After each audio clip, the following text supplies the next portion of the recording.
So this is something that Nigeria championed, and others have been echoing, saying, look, we need to look at the global system of taxation. It's favoring developed countries and hurting developing countries.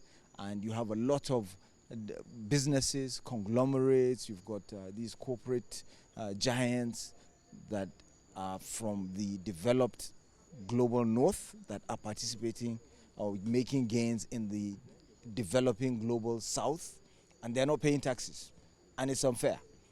President Tinubu's contributions at the summit resonated with all those in attendance, including, of course, the visitor that just left, Mr. President, the managing director of the International Monetary Fund, who was commending the reforms of the Tinubu administration, the gains, and also pledging their support. And when we say support, we're talking about technical support, helping with carrying out studies. They see what we're doing, and they are very appreciative of that.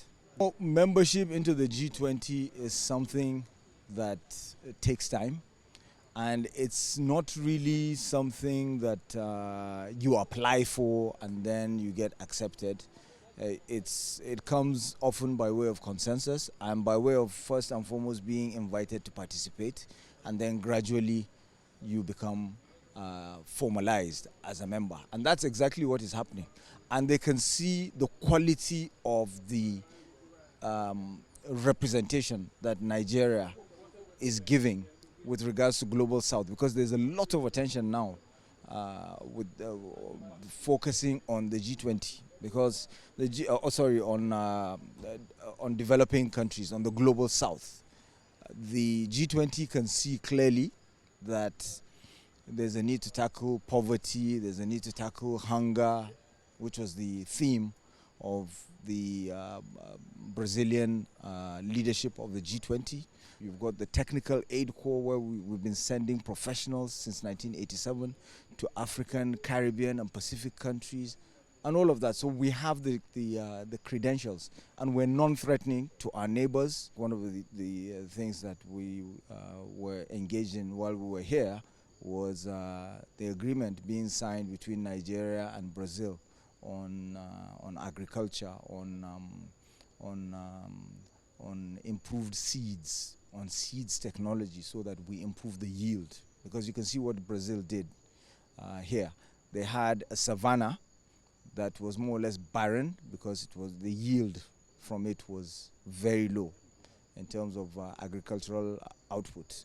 But what they did was, because of the research that they've been doing for so many years, they were able to come up with a solution. They apply lime, they apply phosphate, and they turned it into one of the most fertile and prolific regions in the world in terms of soybean production. We're now looking at a bilateral air service agreement. I think about 2 companies are being put on the fast track to be flying, because it's 8 hours.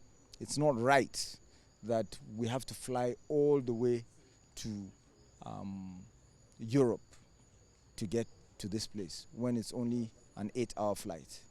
First you fly from Nigeria to Europe, 6 hours, then you fly from Europe to Brazil, another 10 or 11 hours. You know, something is not right. And the governor of Niger State was also here. There was an MOU also that was signed. There was an agreement that was signed.